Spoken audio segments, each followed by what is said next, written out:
Oh, and welcome to Illuminating Truth. My name is Timothy Quinn. I'm going to be your host. This channel is about um, all kinds of things relating to topics that you probably were not taught in school. You may not have been exposed to in your life experience, and we uh, we're going to be talking about some details that may actually change your belief system in some respects or in many respects.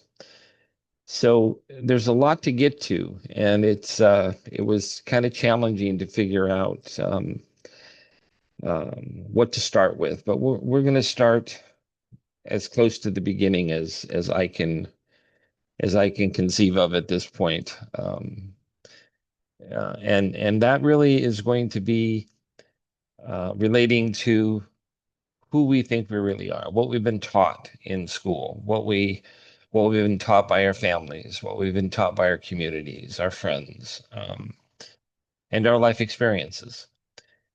So the first thing that I'd like to go through in this first recording is to let you know that you are not the character that you play in this lifetime. Interestingly, so you're not the person that you see looking back at you when you look into the mirror, for example. The body that you have is an avatar. It's an interface to an incarnation reality, and we'll talk more about that um, in the coming videos. We'll talk about what that means, what incarnations are all about. We'll talk about perception and what we see and experience and what we think is real versus what's actually going on. So when I say you're not your body, you're not that being. You are a immortal energy being that can come and go from that body, your body, at will. You can do this. You can do this by meditating, um, reaching a point of I don't know what you would call it, relaxation, maybe, a point of consciousness and focus where you can actually envision climbing out, or rolling out of your body. And there's all kinds of details associated with doing this, but normal people can learn to do this if they haven't ever done this before and never had this experience. A lot of people can do this dynamically and have done this dynamically. It just happens often. It's very, very easy for little kids to experience this, just as a dynamic of being relaxed and not being cluttered with belief systems that might get in the way. You can go to places like the Monroe Institute in Faber, Virginia, for example, and we'll talk about Bob Monroe in just a minute. But at this institute that Bob Monroe and his teams built, they teach ordinary people how to do this.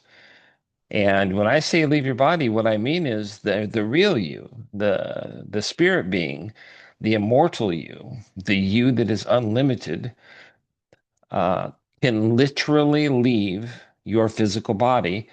And when you're outside of your body, you can look back at your body and you can see it laying there or sitting in the chair, wherever it was, where, where you left it, basically. And you can float up above it and look at it from above. You can go through what we consider solid material like doors, roofs, you know, I see closed doors. You can you can just pass right through what we would consider physically material things. You can go into outer space. You can go underwater. in this form. You can go into other dimensions. You could go back to the astral if you wanted to, and actually spend time with um, your friends or family from your current incarnation or other incarnations that you've been involved with. We'll talk about that as well. Um, but that's the first concept. You are not the person that you play in this incarnation. So, just very briefly, incarnations are are constructs that we create in order to experience different aspects of um, how do I put it? Different aspects of our creativity, of our choices. For example, when we're in our astral form, when we're in our natural form, our energy form, we can take any form we want. We can um, we can be even, a different kind of being. We could be an animal. We could be a different gender. Um, we could have different characteristics about us, different physics, applying to what we're experiencing. All this stuff is within our control. We are literally children of the divine, of the oneness, of source or God or whatever your name for that being is. And we are given unconditional, unbiased free will. And because of that, we are not judged. You cannot give someone complete, unbiased, unconditional free will and then judge them or punish them for choosing to experience things in what we live through, um, that we call realities. All realities for who we are virtual. They are rendered into some sort of experience or reality by our perceptions of them. But their true form, all realities that you can think of, the true form is energetic. It's These realities are created by conscious forces, and by conscious I mean divinity's consciousness, and those forces are are acting the way that they do according to the information sets that accompany those forces. So the divine sets up these big fields um, of certain kinds of conscious energetic, meaning they can do something, they can do work, and they're filled with some kind of force doing what it does according to the information sets that same consciousness creates for them. So you have electron fields that create what we call electrons. You have fields for you have gravitational fields. You have every kind of thing that happens inside realities can be actually put together in this fashion. And then there is a collective perception that also comes, it's non-local to the body, it's non-local to the brain. It comes from the same source that allows you to perceive these constructs, these reality constructs, the way that we perceive our reality construct here, for example. The best example of this that you can relate to, um, everybody can relate to, is when you go to sleep at night and you dream. It's You would never know that the dream that you're having is a dream, usually, until they get so weird that you kind of become aware inside your consciousness that this can't be my normal reality. This must be a dream. And often we wake up. Sometimes, however, we stay asleep. with that awareness. That's called lucid dreaming. It's like waking up inside a dream. And when you can do that, and I've done that, a lot of people have done that, lots and lots of people have done that. When you can wake up inside your dream and know it's a dream, you can play with it. You can change the rules. You can fly. You can um, breathe underwater. Your senses can do all kinds of interesting, amazing things. Um, so it's absolutely possible. We have local examples of this. And the last part that I'll cover in this short video, and I'm going to try to do these videos in short, small sections so that we can cover a lot of material, but we can do it in a way that doesn't blur it all together as we go. So, um, one of the um, key aspects of the fact that you can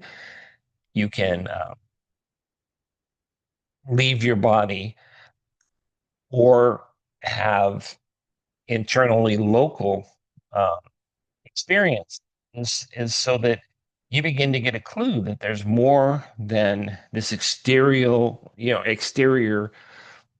seemingly real material reality. There's more to it than what you've been taught in school, what you've been taught in church, what you've been taught in any religion, uh, unless somebody has taken you through these concepts.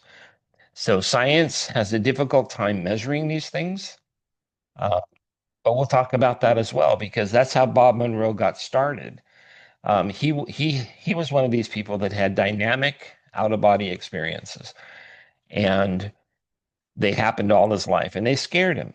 They scared the crap out of him, and he wanted to understand them. So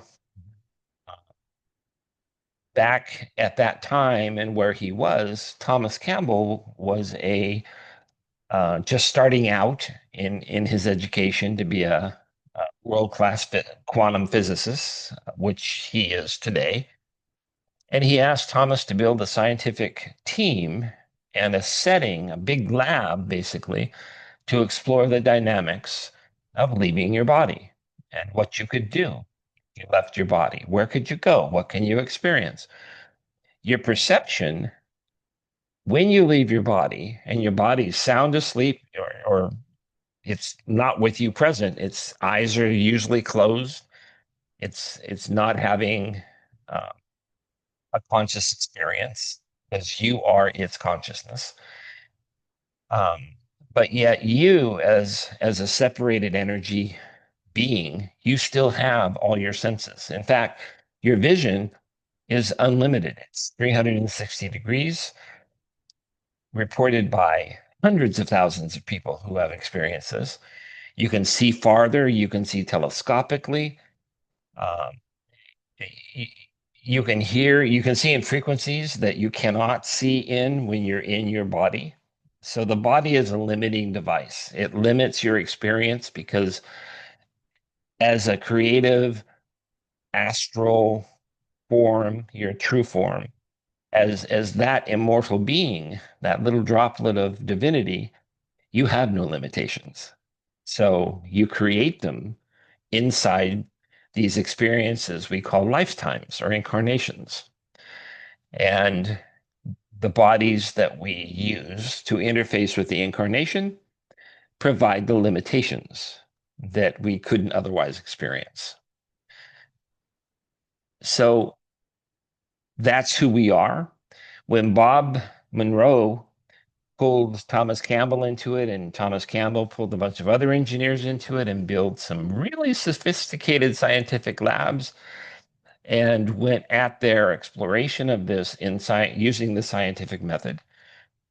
Um, they were able to prove that this is absolutely possible, and later on, they they would come to work with the Central Intelligence Agency, who was interested in this once it was shown to them to be a real thing, and CIA in Project Stargate, you can look this up, in Project Stargate, actually worked with Bob Monroe's team and some folks at the Stanford Research Institute, just right up the road here in Palo Alto, California, still there today.